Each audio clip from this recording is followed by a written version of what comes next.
और एक जुडिशरी है उसको भी आप रख लीजिए।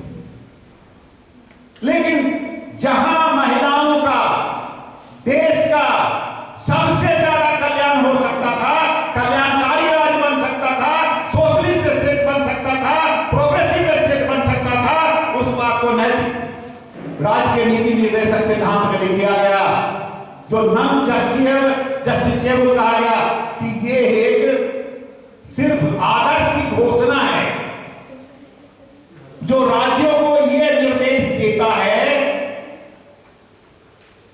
कि आप कानून बनाते समय इसको तरजीह देंगे। भाई हम तो खोजते हैं 75 वर्ष हो गया, कहीं या तो आलोचना करती है संविधान का।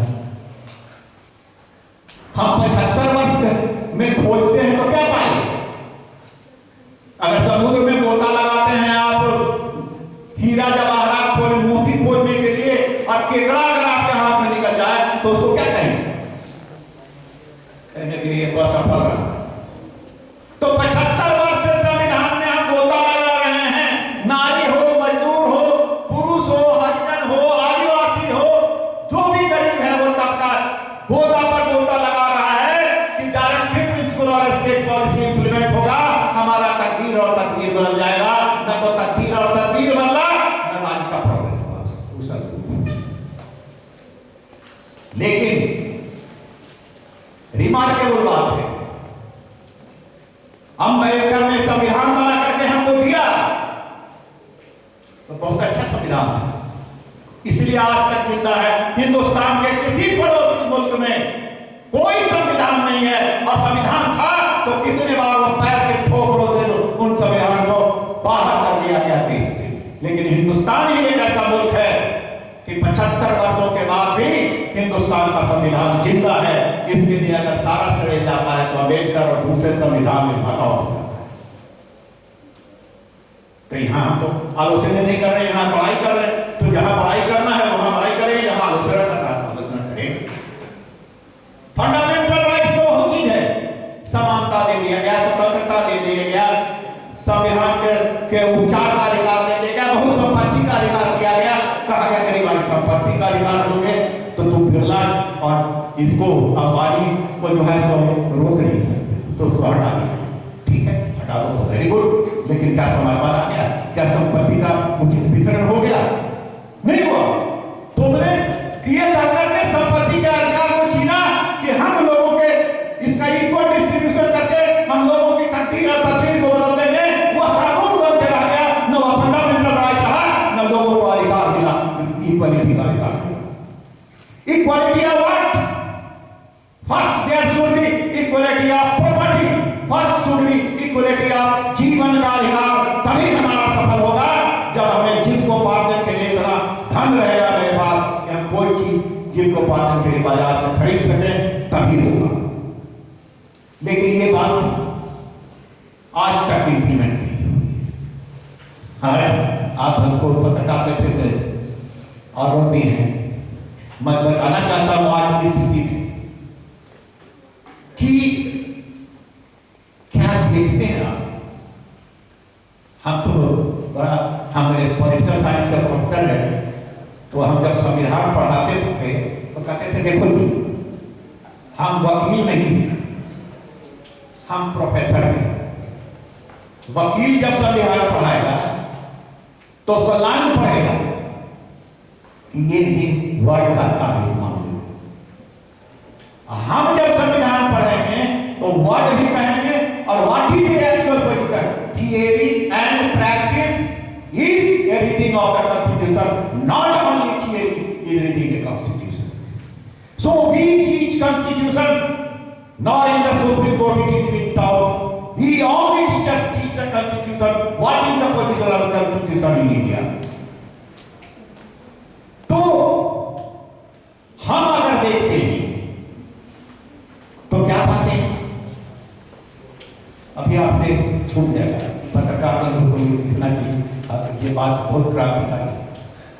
आज मैया योजना हो या महिलाओं को कुछ और अधिकार देने की बात हो,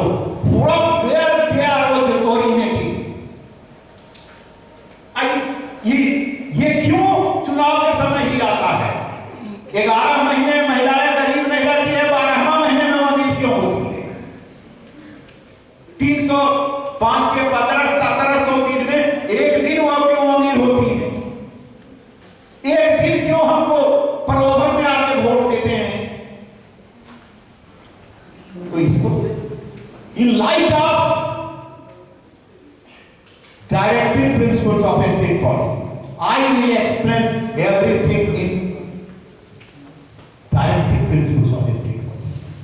ये जितना कुछ हो रहा है ना, आप डायरेक्टिव प्रिंसिपल ठीक से पढ़िए, उसमें ये साफ बात लिखी गई है कि ये सब महिला के कल्याण के लिए, हरिजन के कल्याण के लिए, आदिवासी के कल्याण के लिए, जो आप पिछड़े हुए हैं उनके कल्याण के लिए, ये सब बात सरकार करेगी, या राज्य के भलाई के लिए, कल्याण के लिए कल्याणकारी योजना करेगी।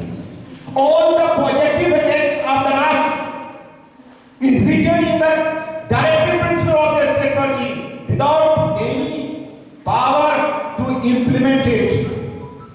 तो आप सोच सकते हैं कि जहां ये बात हो वहां क्या होगा? तो ये खाली संविधान में लिखने से होगा क्या? एक दिन आके आप उसको इंप्लीमेंट करा दीजिएगा तब हो जाएगा क्या? ये नहीं हो सकता। तो what should be done? Being a political scientist, being an activist of politics, I have some certain idea.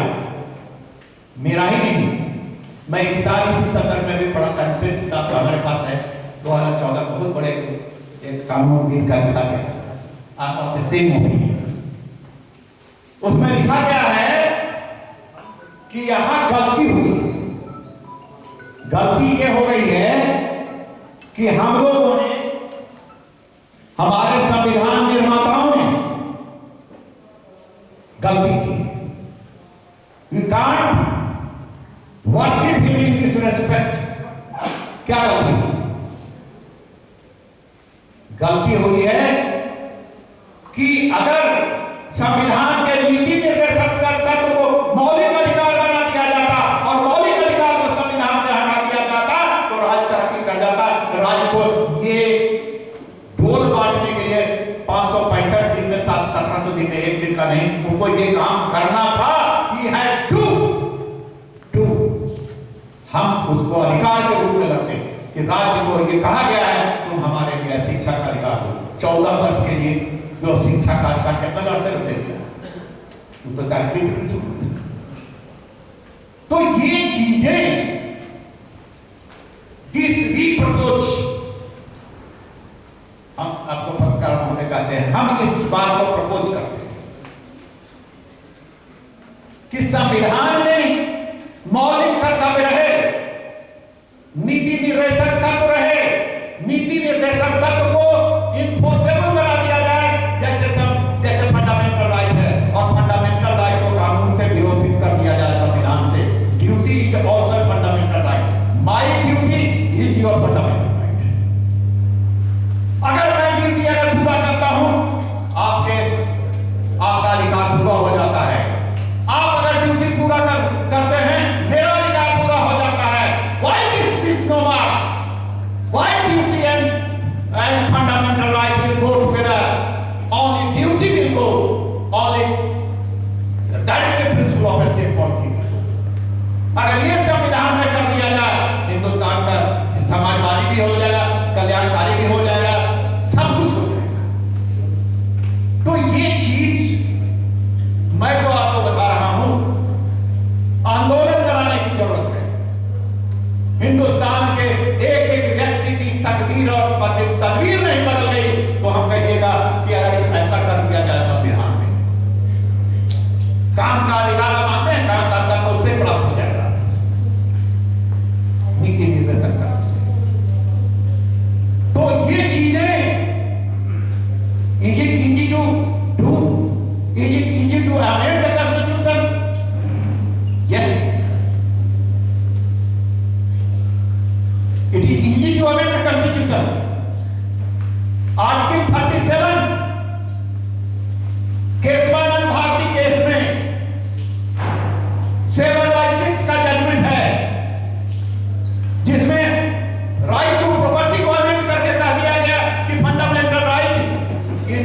also amendable, it is not non-amendable. So अगर आपको हमको बनाना है तो आप अमेंड कीजिए, इसको भी अमेंड कीजिए और फंडामेंटल राइट को भी अमेंड कीजिए। अगर फंडामेंटल राइट को अमेंड नहीं करते हैं तो इसको भी फंडामेंटल राइट आप direct principle of state policy बना लीजिए।